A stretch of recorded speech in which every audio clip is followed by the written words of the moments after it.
مگر وہ یہ کہتے ہیں کہ یہ قرآن کی عزت نہیں ہے، گاڑی میں رکھنا یا اس کو لٹکانا علماء کے نزدیک یہ قرآن کی عزت نہیں کرنا ہے، کیونکہ قرآن اللہ کا کلام ہے اور اس کی بے حرمتی ہوتی ہے۔ بہرحال واپسی پر ایسا ہوا کہ ایک دفعہ آپ کا اونٹ گم ہو گیا اور بہت ڈھونڈنے کے باوجود آپ کا اونٹ نہ ملا، تو ایک منافق نے یہ کہا کہ یہ شخص یعنی رسول اللہ صلی اللہ علیہ وسلم کے لیے نعوذ باللہ کہہ رہا تھا کہ یہ شخص اپنے آپ کو پیغمبر سمجھتا ہے اور کہتا ہے کہ مجھ پر آسمانوں سے وحی آتی ہے، مگر اس کو پتہ نہیں کہ اس کا اونٹ کہاں ہے۔ تو آپ صلی اللہ علیہ وسلم نے پھر خطبہ دیا اور کہا، اس نے یہ کہا کہ مجھے صرف وہ پتہ ہوتا ہے جو مجھے اللہ بتا دیتا ہے، اور اللہ ہی نے مجھے بتایا ہے کہ میرا اونٹ فلاں فلاں جگہ ہے اور اس کی رسی کسی پتھر سے اٹک گئی ہے۔ صحابہ کو کہا کہ تم لوگ جاؤ اور دیکھو، اور جہاں پہ تم کو میرا اونٹ پتہ چلے وہ جو ہے لے کر آ جاؤ۔ تو یہاں پہ سے ہم کہ اس کے پاس اس سے کیا جانتے ہیں ہم، یہ کیا ہمیں بات پتہ چلتی ہے؟ ہمیں یہ پتہ چلتی ہے کہ رسول پاک صلی اللہ علیہ وسلم کے پاس علم غیب نہیں تھا۔ اگر علم غیب ہوتا تو آپ جو تھے یہ بات نہ کرتے کہ مجھے پتہ نہیں ہے کہ میرا وہ کہاں چلا گیا ہے۔ اس سے ہم یہ دیکھتے ہیں کہ علم غیب جو ہے اللہ تعالیٰ نے صرف اپنے پاس رکھا ہے، اور صرف جو اللہ تعالیٰ چاہتا تھا وہ رسول پاک صلی اللہ علیہ وسلم کو بتا دیتا تھا، اور جو نہیں چاہتا تھا وہ آپ صلی اللہ علیہ وسلم کو نہیں پتہ ہوتا تھا۔ تو اس کچھ باتیں آپ صلی اللہ علیہ وسلم نے ضرور بتائیں کہ یہ ہونے والا ہے یا یہ نہیں ہونے والا، لیکن وہ بھی یہ تھا کہ اللہ تعالیٰ ہی کا دیا ہوا علم ہوتا تھا۔ تو یہاں پر اب بات یہ ہے کہ آگے کیا ہوا۔ منافق جو تھے نا وہ اس چیز سے بہت فائدہ اٹھاتے تھے، اور ایک منافق نے اس بات کا مذاق اڑایا اور یہ کہا کہ یہ شخص تو روم اور پرشیا کو کہتا ہے کہ ہم فتح کریں گے کہ اور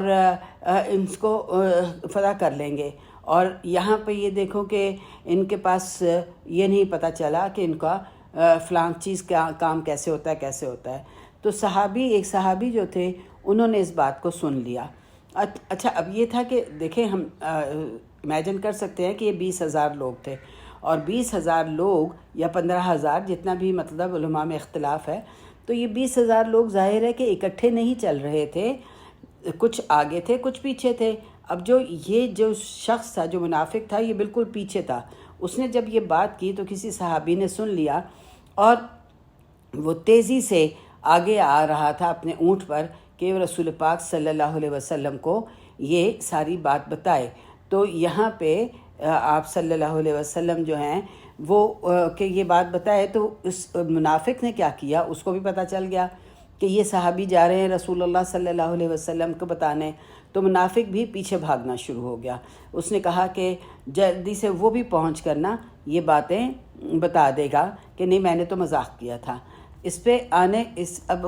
وہ آ رہا تھا، دونوں یہ آ رہے تھے، اور ان کے آنے سے پہلے وہی جو کا نزول شروع ہو گیا، اور انہی کے الفاظ کے ساتھ وہ جو بات کر رہے تھے اسی الفاظ کے ساتھ اللہ تعالیٰ نے یہ آیات اتار دی۔ سورہ توبہ کی آیت نمبر 66 ہے، اور اللہ تعالیٰ کہتے ہیں کہ لا تعتذروا قد کفرتم بعد ایمانکم، بے شک تم وہ مت پیش کرو، معذرتیں مت پیش کرو، بے شک تم نے کفر کیا ایمان لانے کے بعد۔ ان نعفو عن طائفۃ منکم نعذب طائفۃ بانہم کانوا مجرمین، اگر ہم کسی ایک گروہ کو معاف بھی کر دیں تو دوسرے کو ہم عذاب دیں گے کیونکہ وہ مجرم ہیں۔ اللہ تعالیٰ نے آیات اتار دیں، اور رسول پاک صلی اللہ علیہ وسلم انہی آیات کے ساتھ جو اس منافق نے کہہ رہا تھا اسی کے ساتھ ہی آیات اتر آئی تھیں۔ تو اب یہاں سے ہمیں اپنے لیے کیا سبق ملتا ہے کہ مذاق کی ایک حد ہوتی ہے، دین کا شعار کا مذاق نہیں اڑایا جا سکتا، بلکہ قرآن تو یہاں تک کہتا ہے کہ ان کے خداؤں کو برا نہ کہو۔ کیونکہ جب تم ان کے خداؤں کو برا کہو گے تو تمہارے گناہوں کو خدا کو برے کہیں گے، اور ان کے خدا جو ہیں وہ جھوٹے ہیں اور تمہارا خدا تمہارا رب سچا ہے۔ تو ہمارا دین حرام ہے جھوٹے خدا کو بھی برا بھلا کہنا، اس لیے کہ کہاں تو یہ کہ اور کہاں یہ کہ اللہ اور اس کے رسول کا مذاق اڑانے کا تو تصور بھی محال ہے، لیکن ہم آئیے دیکھتے ہیں کہ ہم نے دین کے بارے میں کتنے مذاق بنا رکھے ہیں، اللہ تعالیٰ کے بارے میں کتنے مذاق بنا رکھے ہیں، اور ہم جوکس کرتے ہیں اور ہم بڑے خوشی سے لوگوں کو سناتے ہیں، لیکن یہ حرام ہے۔ اور اس سے کیا ہے کہ اسلام کہ یہ نہیں کہ صرف حرام ہے، بلکہ اسلام کے دائرے سے وہ شخص نکل جاتا ہے جو اللہ یا اس کے رسول یا اس کی کتاب کا مذاق اڑاتا ہے، اور توبہ کرنا ہے اس کے بعد، اور دوبارہ اسلام لانا پڑتا ہے، یعنی دوبارہ سے شہادہ دینا پڑتی ہے کہ اشہد ان لا الہ الا اللہ۔ یعنی اتنا بڑا یہ گناہ ہے، رسول کا مذاق اڑانا، اللہ کا مذاق اڑانا، اس کی کتاب کا مذاق اڑانا، قیامت کے دن کا مذاق اڑانا، اس کے بارے میں اتنے جوکس بنے ہوئے ہیں، حوروں کے بارے میں اتنے جوکس بنے ہوئے ہیں۔ یعنی اس قدر اگر ہم دیکھیں تو ہمارے دین میں کوئی نہ کوئی ایک مذاق ضرور بنا ہوا ہوتا ہے، یا اللہ کے بارے میں، یا رسول صلی اللہ علیہ وسلم کے بارے میں، یا قیامت کے بارے میں، تو اس چیز کی اجازت نہیں ہے۔ بہرحال یہاں سے ہمیں یہ بھی پتہ چلتا ہے کہ اگر ایسا کوئی کرے گا اور واقعی میں جان بوجھ کے کرے گا تو وہ اسلام کے دائرے سے نکل جائے گا، دوبارہ اسلام لانا ہوگا۔ اب منافق کتنے تھے؟ ان کی تعداد تقریباً 13-14 تھی، اور یہ بھی ڈیٹیلز آتی ہیں کہ ان لوگوں نے آپ کو قتل کرنے کی کوشش کی تھی لیکن کامیاب نہیں ہو سکتے تھے۔ یعنی سیرہ میں اس کی ڈیٹیل نہیں ہے، بس صرف اتنی انڈیکیشن ملتی ہے کہ انہوں نے قتل کرنے کی کوشش کی تھی۔ اب اس کے بعد جب آپ مدینہ آ گئے تو کتنے دن رہے؟ علماء کہتے ہیں کہ 50 سے 60 دن، یعنی 2-3 مہینے۔ ایک صحابی جو بچے تھے اس وقت، وہ یہ کہتے ہیں کہ جیسے ہی ہمیں خبر ملی کہ رسول پاک صلی اللہ علیہ وسلم آ رہے ہیں تو تمام مدینہ کے لوگ، یعنی عورتیں بھی اور بچے بھی اور مرد بھی، وہ ثنیۃ الوداع پہنچ گئے آپ کو ویلکم کرنے کے لیے۔ ثنیۃ الوداع میں نے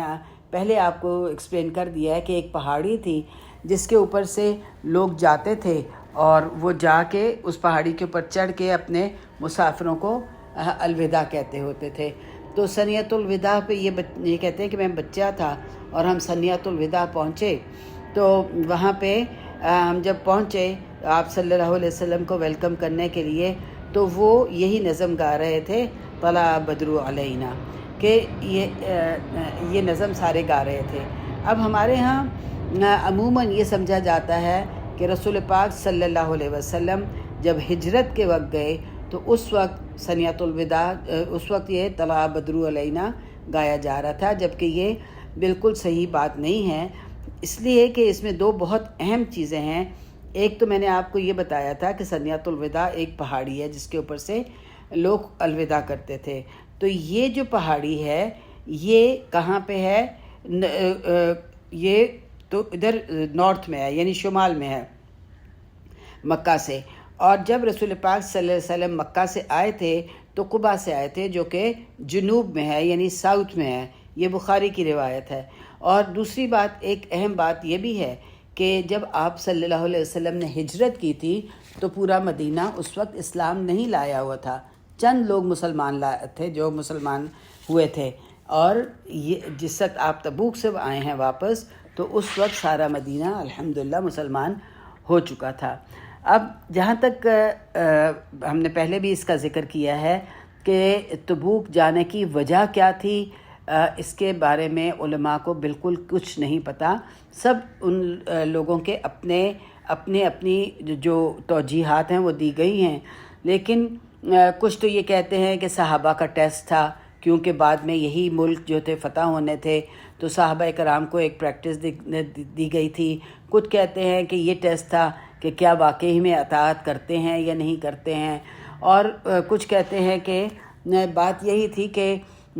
ہوا یہی تھا کہ آپ صلی اللہ علیہ وسلم کے فوت ہونے کے بعد کہ 1 یا 1.5 سال بعد اسی راستے سے جا کے روم کو جا کے ملے تھے اور لڑے تھے، اور فتوحات کا یہ سلسلہ شروع ہوا تھا، اور اسلامی مملکت یوں ہی ساری کی ساری پھر آباد ہوئی تھی۔ تو شاید وہ صحابہ کرام کو اس راستے کی پریکٹس کروانی تھی، یا یہ کہ اس کی عادت ڈالنی تھی، جو بھی تھا یہ مختلف توجیحات دی جاتی ہیں کہ کیا ہوا۔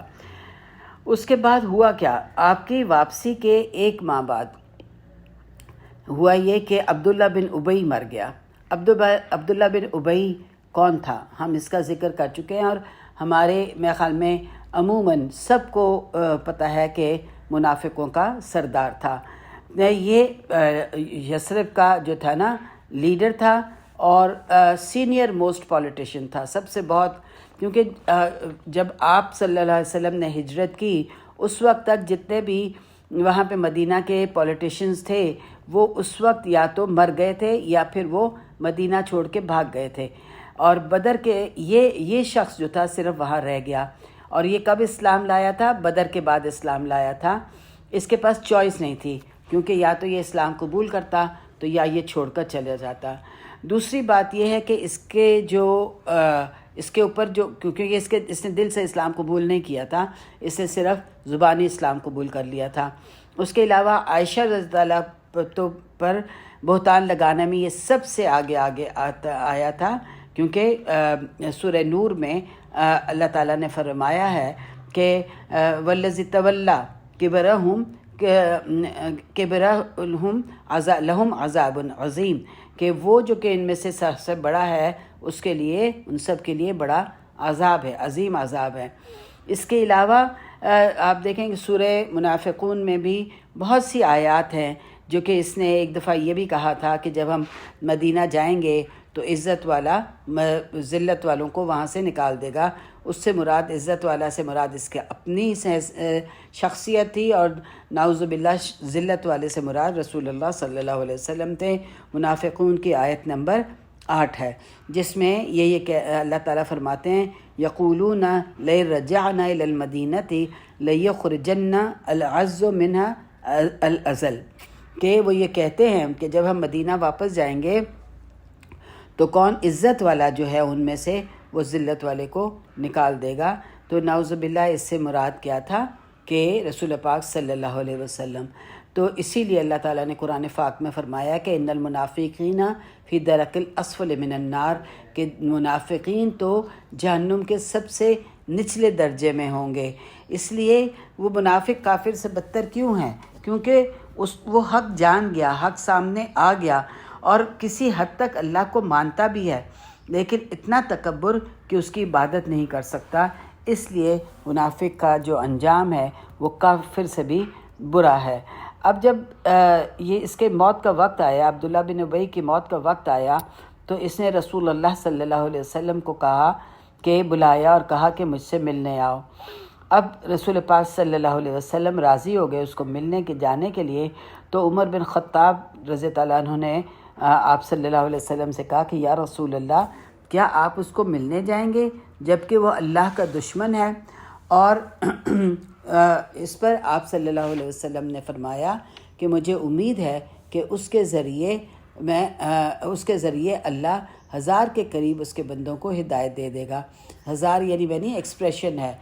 جیسے ہم کہتے ہیں نا کہ 100 سے زیادہ تو لوگ تھے، تو یہ ایک ایکسپریشن تھا، حالانکہ 1000 منافق اس وقت نہیں تھے۔ منافقوں کی مطلب 250-300 لوگ تھے جو منافق تھے ٹوٹل، لیکن تھا یہ کہ آپ صلی اللہ علیہ وسلم نے کہا کہ ہو سکتا ہے کہ اس کے ذریعے اور زیادہ اس کے ہی لوگوں کو ہدایت مل جائے، کہ آپ اس کے معنی یہ ہیں کہ میرے جانے سے بھلائی ملنے کی زیادہ توقع ہے۔ تو اس سے ہم اپنے لیے کیا موقع نکالتے ہیں کہ کبھی ایسا موقع آئے جس میں ہمیں برائی بھی نظر آ رہی ہو اور اچھائی بھی نظر آ رہی ہو، تو ہمیں اس کے فیصلے کو تولنا ہے، اور اگر ہمیں اچھائی زیادہ، بھلائی زیادہ آ رہی ہے تو ہمیں برائی کے باوجود عمل کر لینا ہے، کیونکہ اس میں بھلائی زیادہ مل رہی ہے۔ آپ صلی اللہ علیہ وسلم گئے، اور اب یہاں پہ 2 مختلف رائے ہے کہ یا تو خود اس نے آپ کی قمیض مانگی کفن کے لیے، یا یہ کہ ان کے بیٹے نے آپ نے، لیکن زیادہ تر صحیح رائے یہ ہے کہ اس نے کہ مرنے کے بعد ان کے بیٹے عبداللہ بن ابی جو تھے وہ ایک بہت اچھے مسلمان تھے، انہوں نے آپ صلی اللہ علیہ وسلم سے کہا تھا کہ آپ اپنی قمیض دے دیں۔ ہو سکتا ہے کہ یہ دونوں صحیح ہوں، کہ اس نے بھی کہا ہو اور بیٹے نے بھی۔ پھر بیٹے نے درخواست کی تھی آپ صلی اللہ علیہ وسلم سے کہ آپ اس کی نماز جنازہ پڑھ دیں، تو میت مسجد میں لائی گئی، اور آپ کھڑے ہوئے تو عمر بن خطاب نے پھر آپ کا دامن پکڑ لیا اور آپ سے یہ کہا کہ یا رسول اللہ، کیا آپ ایک شخص کی نماز جنازہ پڑھائیں گے کہ جبکہ اس نے یہ بھی کہا ہے اور یہ بھی کیا ہے اور یہ بھی کیا ہے، یعنی اس کے سارے گناہ آپ عمر بن خطاب نے ایک لائن سے بتانے شروع کر دیے. اس کے باوجود، اور پھر یہ بھی کہا کہ کیونکہ اس کے باوجود کہ اللہ نے آپ کو منع کیا ہے ان سے دعا کرنے کے لیے. تو اب یہاں سے ہمارے لیے بڑی حیرانگی کی بات ہے کہ آپ دیکھیں کہ کس قدر آزادی تھی بات کرنے کی رسول اللہ صلی اللہ علیہ وسلم سے. عمر بن خطاب جو ہیں وہ رسول اللہ صلی اللہ علیہ وسلم کو ریمائنڈ کروا رہے ہیں باقاعدہ کہ آپ کو اللہ نے منع کیا ہے. تو اس سے کیا پتہ چلتا ہے، فقہ کا کیا اصول ہے کہ لیڈر چاہے دین کا ہو یا دنیا کو، اس کو پولائٹلی باور کیا جا سکتا ہے کہ یہ کام صحیح نہیں ہے. جبکہ یہاں تو لیڈر رسول اللہ صلی اللہ علیہ وسلم تھے. اور اگر ہم مقابلہ کریں آج کل کے دینی لیڈرز ہوں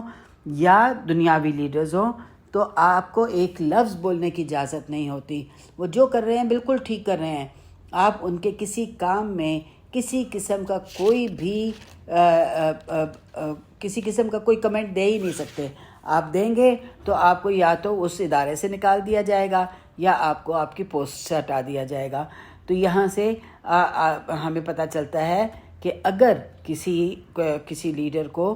کہا جا سکتا ہے کہ یہ کام آپ نہیں کریں، تو آپ صلی اللہ علیہ وسلم نے فرمایا بلکہ اللہ نے تو مجھے چوائس دی ہے اور میں نے سوال کرنے کو چنا ہے. یہ چوائس سے کیا مراد تھی؟ آپ صلی اللہ علیہ وسلم کی سورہ توبہ کی آیت نمبر 80 ہے، جس میں اللہ تعالیٰ فرماتے ہیں استغفر لہم او لا تستغفر لہم ان تستغفر لہم 70 مرۃ فلن یغفر اللہ لہم ذالک بانہم کفروا باللہ ورسولہ واللہ لا یہدی القوم الفاسقین. کہ اللہ تعالیٰ فرماتے ہیں کہ تم ان کے لیے استغفار کرو یا نہ کرو، اگر تم 70 مرتبہ بھی کرو گے تو اللہ ان کی مغفرت نہیں کرے گا، اس لیے کہ انہوں نے کفر کیا اور اللہ اور رسول سے، اور اللہ فاسق قوم کو ہدایت نہیں دیتا. تو اس چیز کو آپ صلی اللہ علیہ وسلم نے کہا کہ اللہ نے مجھے چوائس دی ہے. اور انہوں نے یہ بھی کہا کہ اگر مجھے یہ پتہ ہوتا کہ 71 مرتبہ کا سوال کرنے پہ اللہ تعالیٰ ان کو معاف کر دیں گے تو میں کر دیتا. تو اس لیے آپ صلی اللہ علیہ وسلم نے اس کی نماز جنازہ بھی پڑھی اور خود بھی قبر میں اترے اس کو دفنانے کے لیے. تو یہاں سے ہمیں ایک اہم سبق جو پتہ چلتا ہے وہ یہ پتہ چلتا ہے کہ ہم اپنے بدترین دشمن کے لیے بھی دوزخ کی آگ میں جلنے کی تمنا نہیں کر سکتے اور نہ ہی اس کی دعا کر سکتے ہیں. یہاں ہم روکتے ہیں انشاءاللہ. اب ہم کل اپنی سیرہ کو آگے لے کے چلیں گے. اللہ تعالیٰ سے دعا ہے کہ اللہ تعالیٰ تو ہمارے گناہ کبیرہ صغیرہ بخش دے اور جانے انجانے گناہ بخش دے. اور اے اللہ تعالیٰ تو ہمیں ایسا علم دے جو ہمارے لیے نفع مند ہو. اور اللہ تعالیٰ تو ہمیں اللہم ارزقنا حب القرآن وفضل القرآن وبرکت القرآن ونور القرآن وسکینت القرآن وشفاء القرآن ورحمت القرآن وہدایت القرآن. کہ اللہ تو ہمیں قرآن کی محبت دے، اس کا فضل دے، اس کی برکتیں دے، اس کا نور دے، اس کی سکینت ہم پہ نازل کر، اس کے ذریعے ہمیں شفا دے، اس کی رحمت عطا فرما اور اس کے ذریعے ہمیں ہدایت دے. ربنا تقبل منا انک انت السمیع العلیم وتب علینا انک انت التواب الرحیم وصلی اللہ علی نبینا محمد وعلی آلہ وصحبہ اجمعین وآخر دعوانا الحمد للہ رب العالمین.